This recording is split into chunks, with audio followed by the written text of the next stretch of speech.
I think my grandfather might be a serial killer. Part 8. Like I was telling you outside, I first ran into that woman you saw me toting into the woods at a gas station in town. That was the afternoon before you got here.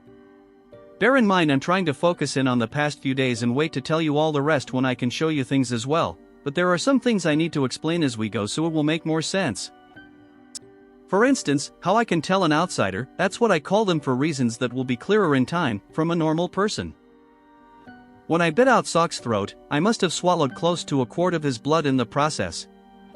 I didn't think about it at the time, but it's the best explanation I have for what happened next. I went for nearly 2 months after killing him without reading about any strange murders or having any indication that the creature I had seen was still out in the world. I was starting to think that it was either truly over and some things would just remain a mystery, or at the very least my ability to intervene had ended with my lead on Sock. Then one day I was walking down a hallway at the hospital when I passed an old man. He appeared to be there visiting someone and was coming out from the downstairs cafeteria as I was about to go in. There was nothing remarkable about him at all, and as our eyes met at a distance he gave me a polite nod and kept moving forward. But within 2 more steps of him I was hit with a painful wave of nausea. My first thought was that I was just sick and the first symptoms were hitting. But then moments later I felt fine again, and I looked to see the man had moved past me by a little more than the distance that we had been when I first felt sick. I pondered it for a moment and then decided to follow him. He had meandered into the nearby gift shop to peruse the handful of magazines and crossword puzzle books on offer amid the stuffed animals and overpriced snacks. I waited a few seconds and then entered behind him. Careful to stay out of his line of sight, I edged closer. Again, when I got within about 5 feet of him I was struck with nausea. Not nearly as strong this time, but very distinct and unpleasant. I tested it several times, moving back and forth out of the invisible demarcation between well and unwell. It was as regular and reliable as flipping a switch. Something in Sock's blood has stayed with me and become a huge asset in my work. Whenever I get close to one of these things, these outsiders, I feel that same familiar sick feeling. The range varies, but it's definitely grown over time to an average of about 20 feet. The first time is always bad, though I've grown accustomed to it enough that it isn't incapacitating. After the first time I make contact with one of them, from then on it is much weaker, though it never goes away entirely.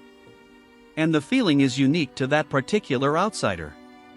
Every first encounter with a new one is always strong. So going back to the other day when I encountered the woman.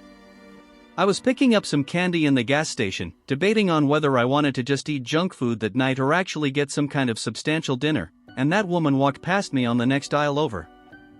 I knew right away what the feeling I got was, and the store was empty enough it was easy to tell where it was coming from. Of course, I didn't react in any way. I've been doing this for a long time, and I learned years ago to be careful you never tip your hand to one of them. Surprise is one of the few advantages we have, so it should never be squandered. Instead, I waited and listened. When she went up to the counter to pay for some kind of soft drink and chips, I heard the conversation between her and the cashier. They knew each other. Apparently went to church together. That meant she was local, so she would be easier to find later. As I pretended to look at a bag of chocolate-covered peanuts, I looked out the window to the only other customer car in the parking lot. It was a gold-colored sedan with some kind of back window decal I couldn't make out from that angle. I waited, hearing the cashier call the woman Susie as she said goodbye. Putting down the candy, I picked up another brand and made a show of studying the nutritional information on the back, which was a horror in and of itself. Susie was slow pulling away, but when she finally did I saw 2 more things. The window decal was for Mid Creek Community College, which was only 20 miles away from here. And she had an educator tag on her car. Smartphones, as disturbing as they can be in some regards, are wonderful tools for the things I do. Obviously, any internet research or phone calls I make in connection with hunting is done with what they call burner phones, but they have come a long way, haven't they? Before I left the gas station I had already found her, picture and all. Susan Navarrete, Associate Professor of Economics at Mid Creek Community College. A couple of more searches and I had her home address. When I went out last night, I went to her house first, but no one was there. Next I drove by the college, but there was no sign of her car there either. Then, as I was coming back through town, I saw the gold sedan at that late-night diner near the interstate. Slowing down, I could see her inside at a booth, eating some kind of waffle as she sat by herself. That is the hardest part, Jason. You see these people, these things, living their public lives, showing their external face. If you're doing it right, they don't even know you're watching them. And they seem vulnerable. Mundane. Human. It is easy to forget that the woman sitting alone in the dingy dinner, morosely gnawing on a waffle late at night, she isn't really a person, not entirely. At best, that's only part of the truth. And the other part, well, believe me, if you ever let yourself forget the other part, you're liable to wind up dead. So you have to close yourself off from feeling sorry for them or seeing mercy as some kind of virtue. That kind of thinking almost killed me twice early on in all of this, and while it's the hardest lesson to learn, it's also one of the most important. I parked across the road from the diner in the shadow of a rundown pawn shop that had gone belly up years earlier from the look of it. I watched her eat her food, pay her bill, and get in her car. I followed her, and soon it was clear she was most likely going home based on her route. It was an educated guess, but worth the risk to get the jump on her. I turned off to take a different, slower route, making up the time and distance with speed, and getting to her house 3 minutes before she did. From all signs she lived alone, and I had unscrewed her porch light before she pulled up.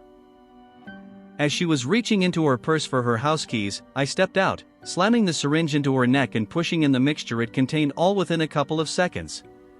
She made a small noise of surprise and flailed around for a couple of seconds, but she was already lost. The cocktail I give them contains a mixture of sedative and paralytic, and for the most part they are on the ground within 10 seconds.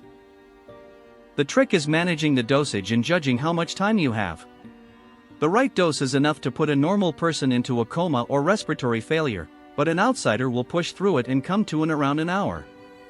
As much as they share human frailties when you catch them by surprise, if you aren't done moving them and dealing with them before the time runs out, you better be ready with another dose or you have a major problem. But with her, everything went smoothly enough. I loaded her into the back of my SUV, brought her back here, and I had her in the woods all within 45 minutes. Then I just had to finish her off. I know that sounds cold. It felt very cold to me the first few times I thought about it in those terms. But when you see the things they do, it's not all brutal killings like Sock would do. Many of them are far more clever and insidious. When you face the realities of that kind of evil, your sensibilities start to change quite a bit. Your willingness to do harm, your tolerance for cruelty, it slowly becomes palatable. At the best and worst of times, it becomes righteous. And that's one of the dangers too. You have to understand these things to kill them, but you have to keep yourself separate too. When I perform a surgery, I want the patient to live very badly. But I can't let myself care about them or worry about them at a personal level. That emotion would get in the way, making me hesitate or make a mistake. It's the same thing with this. You cannot do this out of a sense of revenge, and you can't let yourself become like the thing you're hunting. In any case, the best and cleanest way to kill an outsider is to destroy what I call the seed. All of them, when they are alive and for a short while after they are dead, have this small, black, well, it looks like a pebble usually. It's tucked just beneath the left hippocampus most of the time. The hippocampus, as you may know, is part of the temporal lobe of the brain, and is tied to creating memories as well as complex emotions. I have a theory that's why the seed is so close by. It makes it easier for it to influence the outsider's perceptions and reactions to things. That's also why when the pretense is not needed, such as when I was in Sock's closet or when he had me tied up, they are quick to revert to an almost emotionless default state. But we can talk more about all that later. For now, back to the point. If you drill into the left side of the skull just in front of and about halfway up the height of the ear, you will often hit the seed.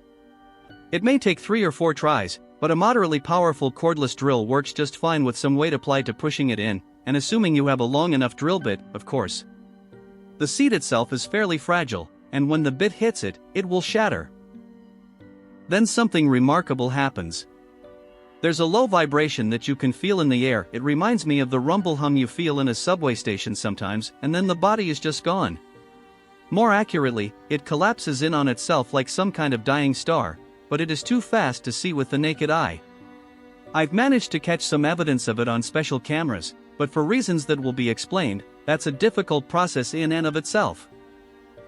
But when it goes, it all goes.